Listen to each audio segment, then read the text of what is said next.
Shalom, peuple de Dieu, que le Seigneur vous bénisse énormément. Aujourd'hui, je viens vous parler sur les ennemis de ta destinée. Toi, tu me lis à ce moment, les ennemis de ta destinée, les ennemis de tes succès, les ennemis de ta bénédiction, les ennemis de ta grâce. Parce que tu as la bénédiction, mais sache que cette bénédiction crée des jaloux. Et ces jaloux-là ne savent pas qu'ils dépendront que de cette bénédiction.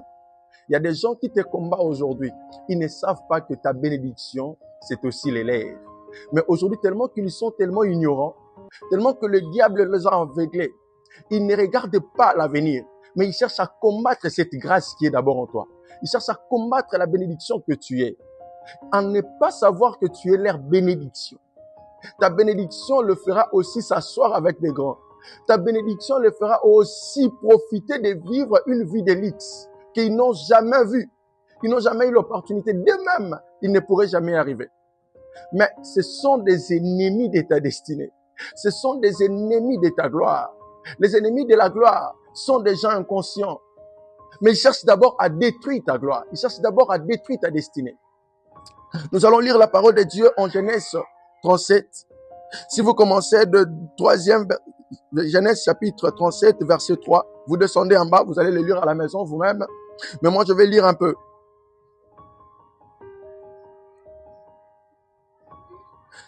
Moi, je vais lire seulement partie des 5.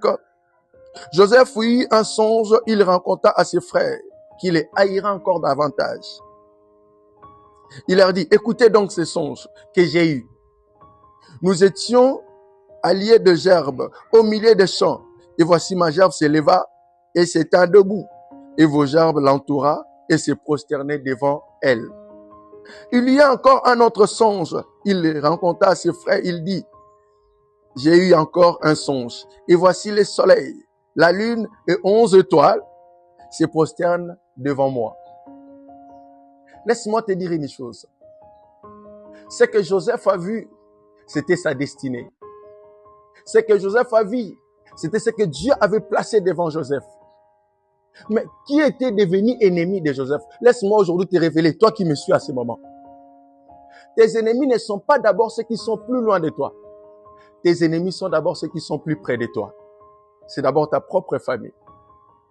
La famille ne sait pas qui ils sont. Tu es une bénédiction pour eux. Mais cette même famille deviendra d'abord le combat pour toi. Pourquoi il devient le combat pour toi?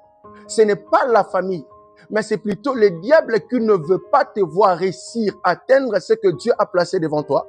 Ils utiliseront d'abord les gens qui sont tout autour de toi. Voilà pourquoi tu n'es pas combattu avec plus de gens de l'extérieur, mais tu es d'abord combattu par des gens de l'intérieur de ta maison. Tu ne comprends pas avec ta famille. À chaque fois quand il s'agit de toi, tout le monde s'élève. Quand il s'agit de ton problème, les gens se réunissent juste pour te combattre, juste pour te détruire. Tu ne sais pas ce que toi tu incarnes. Tu incarnes une gloire qui sera une gloire pour cette même famille.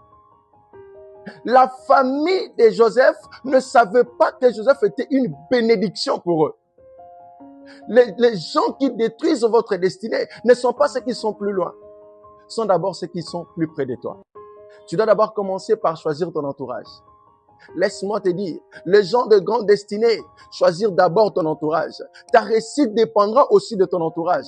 Ton échec dépendra aussi de ton entourage. Joseph, les gens qui ont voulu le tuer, ce n'étaient pas les gens de plus loin, mais c'était juste sa propre famille. Tu dois faire très attention, toi, Joseph, qui incarne une bénédiction d'une nation, qui incarne l'avenir de tout un peuple. Faites attention, parce que tout autour de toi, si tu ne sais pas faire un bon choix, sache que tout autour de toi deviendra des épines pour toi. Les gens qui cherchent à détruire ta destinée ne seront pas seulement ceux qui viendront d'ailleurs, ne sont pas seulement ceux qui sont des États-Unis. Ceux qui cherchent à détruire ta vie ne sont pas seulement ceux qui sont au Congo-Brazzaville, mais sont seulement ceux qui sont tout autour de toi. Aujourd'hui, je viens seulement te dire une chose. Choisis ton entourage. Contrôle bien ton entourage. Contrôle bien à qui tu peux s'approcher de toi. Contrôle bien à qui tu peux s'attacher. Contrôle bien à qui tu peux parler de tes problèmes. Parce que tout le monde ne les mérite pas. Donc, la famille de Joseph ont commencé à combattre Joseph. Mais ils ne savaient pas que Joseph était aussi leur bénédiction. Mais qu'est-ce qui a tiré le combat? Qu'est-ce qui a permis en sorte que ces gens-là deviennent les gens qui peuvent te combattre? C'était la bouche de Joseph. Si Joseph avait vu le songe, il avait gardé de soi, ça ne pourrait pas créer le combat. Mais ce qui a créé le combat, c'est parce que Joseph a révélé les plans de Dieu que Dieu l'avait avec lui, il a révélé aux gens. Parce que Joseph a révélé les songes que Dieu lui avait montrés, il a révélé aux gens, et qu'à travers cette bénédiction, ça a suscité des ennemis. Laisse-moi aujourd'hui, je viens de te dire une chose. Toute vérité n'est pas bonne à dire. Sois un homme ou une femme discrète. Sois prudent. Tout ce que Dieu te révèle n'est pas censé de parler à tout le monde. Tu n'es pas censé de parler à tout le monde. Tu n'es pas censé à révéler tes projets à tout le monde. Tu n'es pas censé à révéler tes projets même aux gens de ta famille. Sache que le combat surviendra d'abord par ta propre famille. Surviendra d'abord par ton propre entourage. C'est les gens qui ont commencé à combattre Joseph. Ce n'étaient pas des gens de très loin, mais c'était des gens qui étaient plus près de Joseph. Pourquoi? Parce que Joseph a révélé les plans. Il a révélé le plan de Dieu pour sa vie. Il a révélé le projet. Si Joseph était discret, Joseph n'allait pas tirer ce combat. Laisse-moi te dire, sois prudent. Sois une femme prudente. Garde tes secrets. L'homme t'a aimé. Tu es allé parler à tout le monde.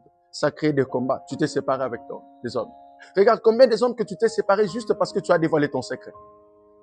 Combien de problèmes que tu as tirés dans ta vie juste parce que tu n'étais pas prudente. Toi, la femme que tu m'écoutes maintenant. Parce que tu n'étais pas prudente. Tu vois, tu manquais la discrétion et voilà aujourd'hui, tu as beaucoup perdu. Même ton mariage, tu le détruis aujourd'hui. Pourquoi? Ton mariage est détruit aujourd'hui. Pourquoi? Tu sais, c'est parce que tu n'étais pas prudente. Parce que tu manquais la discrétion. Il y a des choses que tu ne peux pas dire. Ton ami là qui a sorti avec ton homme, est-ce que tu sais pourquoi? C'est parce que tu manquais la discrétion. Tu as commencé à révéler de ce que ton homme le fait. Tu dis, moi, mon homme m'achète toujours ça. Mon homme amène l'argent à la maison. Mon homme amène ça. Et ça commence à créer des convoitismes dans le cœur des autres.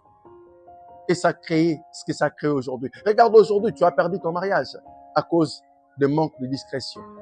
Mais je viens juste pour t'interpeller. Le Seigneur t'interpelle à ce moment. Sois une femme discrète. Sois un homme discret. Que le Seigneur vous bénisse.